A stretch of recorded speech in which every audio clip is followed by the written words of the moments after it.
Olá pessoal, estamos de volta aí no canal Jogo da Vida Real e hoje vamos falar sobre a Igreja Protestante. A Igreja Protestante, em minha humilde opinião, ela é uma seita. Assim, na sua fundação, porque é o que acontece. O Lutero, ele era um padre que decidiu sair da igreja e pregar a sola escritura, que é basicamente a interpretação livre da Bíblia. E para quem não sabe, a Bíblia, ela é de origem judia, né? Meio semi-romana, tem muita mistura de muita coisa ali, né?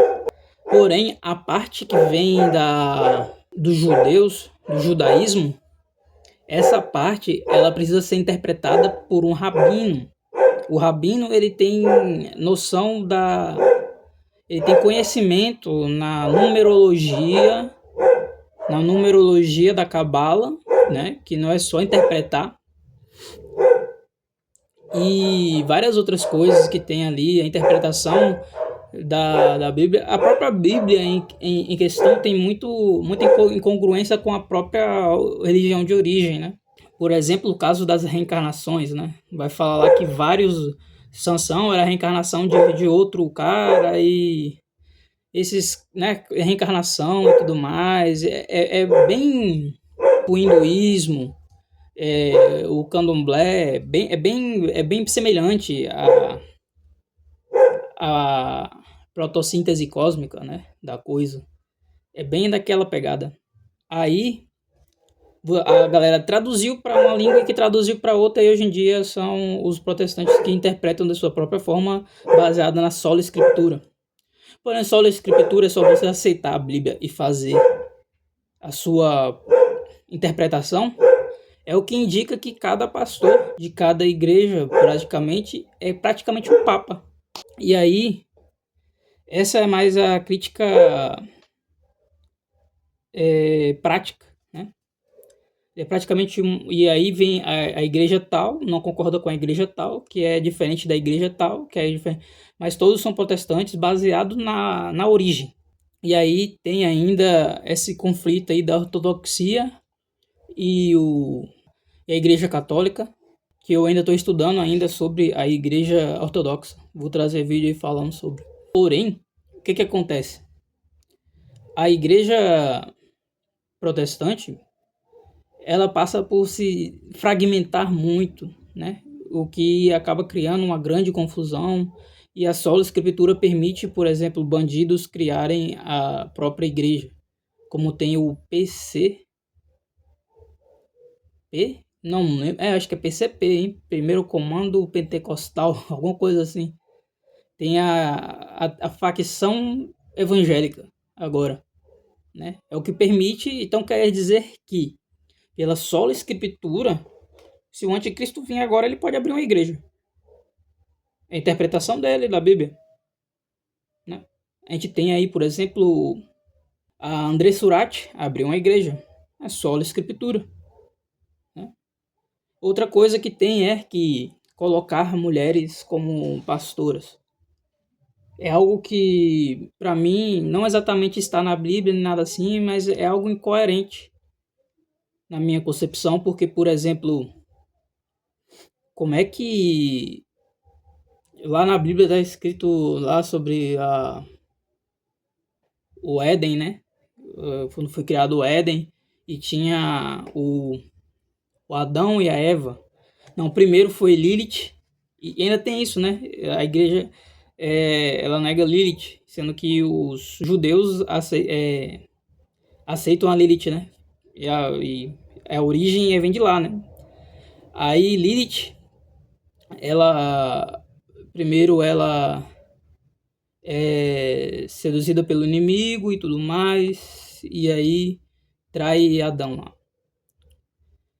E aí vem aí vem a Eva, e depois vem a Lilith, né, em forma de cobra, se não me engano, seduz a Eva e faz ela comer o fruto proibido. Então a gente já tem aí as duas primeiras mulheres, vamos dizer a grosso modo assim, fizeram cagada na Bíblia. E aí Deus fala, ó, o seu corpo vai ser por prazer do homem, e o homem vai governar você, né? E aí bota a mulher como pastora. Como assim? Quem governa ela? Isso eu não estou sendo machista nem nada, eu estou baseado na própria Bíblia, né? Eu estou fazendo a minha sola escritura aqui, né? E então, particularmente, eu vejo que não faz sentido a mulher ser uma pastora, né?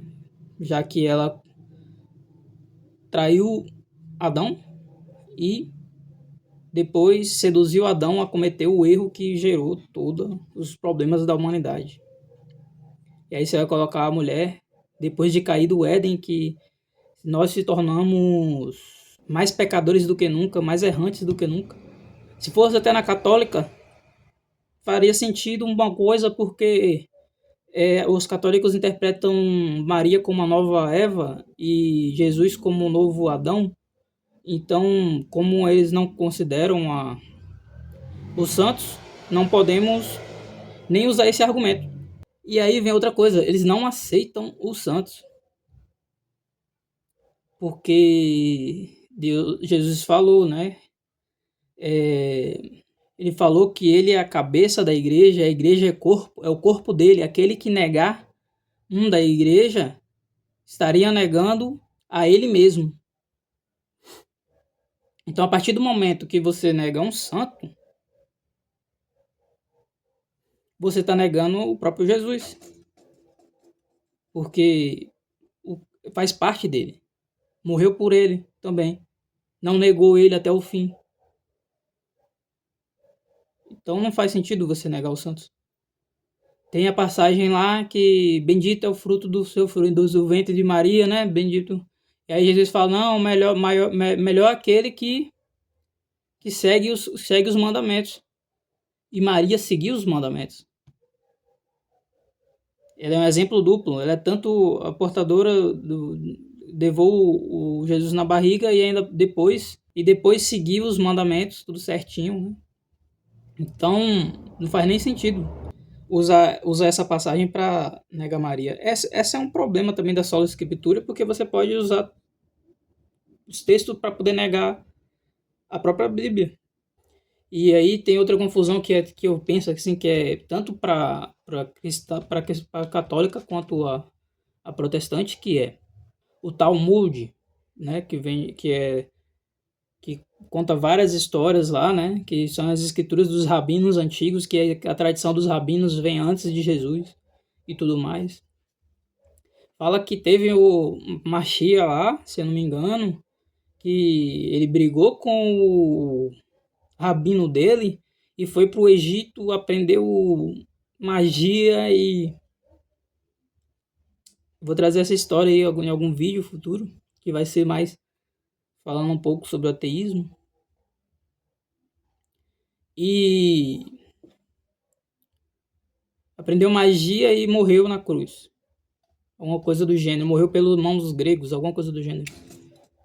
E aí eles dizem que o Jesus foi um feiticeiro. Mas aí tem também a profecia também né, que tem os judeus messiânicos, né? Porém, voltando ao tema protestantismo, não sou tão chegado ao protestantismo, porque eu sou monarquista, né? E para quem não sabe, quem articulou a queda da monarquia brasileira foram maçons. Para quem não sabe, a queda do Império Francês, a Revolução Francesa lá foi causada também por protestantes, por participantes da igreja protestantes.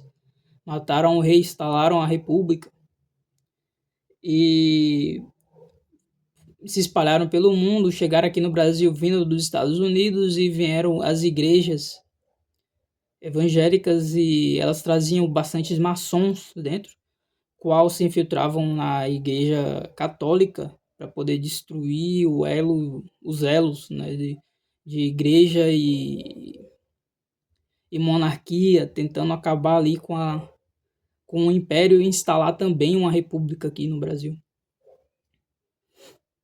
E nisso veio a Igreja Assembleia de Deus para cá também. Para quem não sabe, a Igreja Assembleia de Deus veio dos Estados Unidos, né? E o fundador dela era praticante, era integrante da Ku Klux Klan, né? Que caçava e matava negros, judeus e católicos nos Estados Unidos. É por isso que eles queimam a cruz, né? Porque são contra a imagem da cruz, né?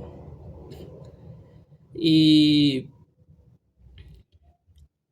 dizem que esse cara, tanto que é tão verdade isso que quando esse cara criou uma igreja, fala que não, ele mudou. Mas tem história que conta, tem um cara aí específico aí, eu não sei se tem vídeo ou é escrito, eu vou pesquisar exatamente e trazer um vídeo especialmente sobre esse caso, que era um negro que era cristão, era protestante, e ele ficava no corredor da igreja, do lado de fora do salão principal, ouvindo a pregação. Provavelmente, talvez ele não sabia ler, né? E aí ele não podia fazer a própria sola escritura, né? Então, tem vários outros casos que me faz pensar também, porque assim que Lutero criou o protestantismo, ele pregou aos camponeses, pregou a todos para se afastarem da Igreja Católica, e aconteceu que a galera começou a se revoltar com o rei também. Ele se revoltou com a igreja, e aí ele influenciou os camponeses se revoltaram com o império, e aí aconteceu a famosa massacre dos camponeses, onde os camponeses começaram a atacar os reis, atacar as entidades da monarquia da época, e, e aí começou a gerar bastante confusão, e Lutero mandou matar os camponeses, mandou matar os camponeses, com o argumento de que rebelde era o pior tipo de gente, pior era tipo de herege que tinha eram os rebeldes. E sendo que ele era um rebelde perante a Igreja Católica. Não faz sentido nenhum o que ele tá falando, entendeu? Ainda por cima, o outro, o Calvino, também andava com um executor, andava com um carrasco por aí, matando herege. Tanto que essa história de caças às bruxas foi muito pela parte protestante, né? A Igreja Católica fica mais com a Inquisição. Vou trazer um vídeo específico só sobre a Inquisição e só sobre Calvino. O vídeo já tá ficando grande. E é por isso que eu não compactuo com o protestantismo.